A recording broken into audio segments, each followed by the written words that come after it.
Halo, apa kabar? Semoga semuanya dalam kondisi yang baik-baik saja. Kembali lagi tentunya dalam pelajaran Bahasa Indonesia bersama Ibu Eka ya pastinya ya.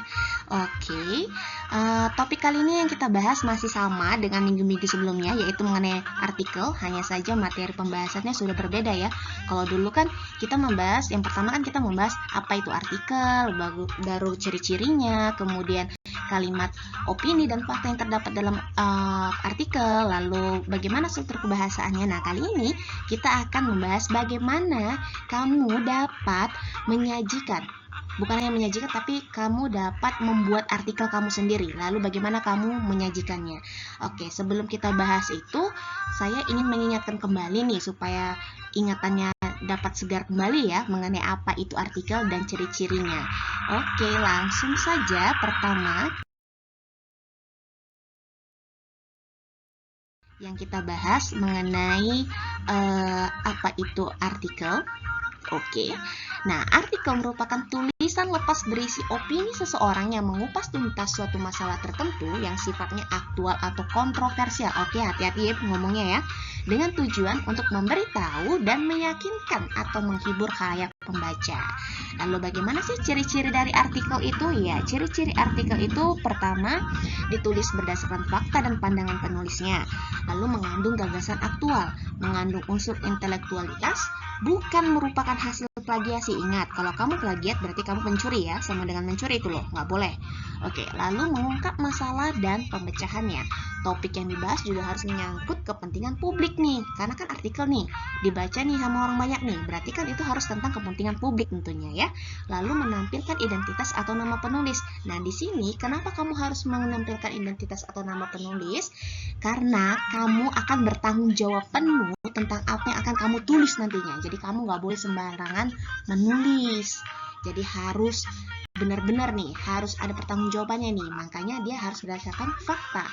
Oke, lalu bagaimana sih cara menyusun sebuah artikel?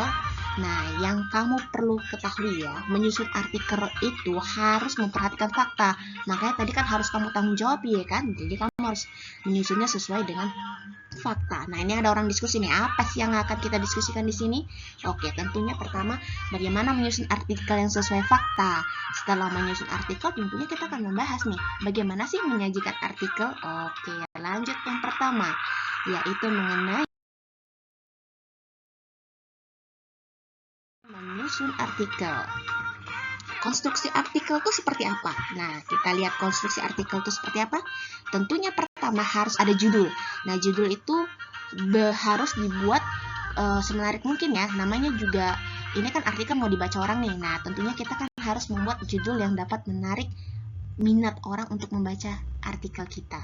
Nah, setelah judul tentunya ada paragraf pembuka. Setelah ada paragraf pembuka, ada paragraf isi. Nah, setelah isi tentunya ada paragraf penutup. Nah, biasanya berisi simpulan ya. Bukan biasanya, tapi memang. Lalu bagaimana nih langkah menyusun artikel? Nah, lihat kemari. Tada! Pertama, tentunya kamu harus menentukan tema. Setelah kamu tentukan tema, kamu tetapkan nih tujuan penulisan. Untuk apa kamu menulis artikel ini? Nah, setelah itu tentukan fakta yang berkaitan dengan tema kamu. Kamu harus cari nih fakta-fakta yang berkaitan dengan tema. Setelah ketemu, lalu kamu juga harus kumpulkan nih opini-opini berdasarkan fakta yang kamu dapatkan di lapangan. Nah, setelah kamu dapatkan fakta dan opini-opini, kamu susun nih opini-opini tadi dan fakta tadi menjadi artikel yang padu.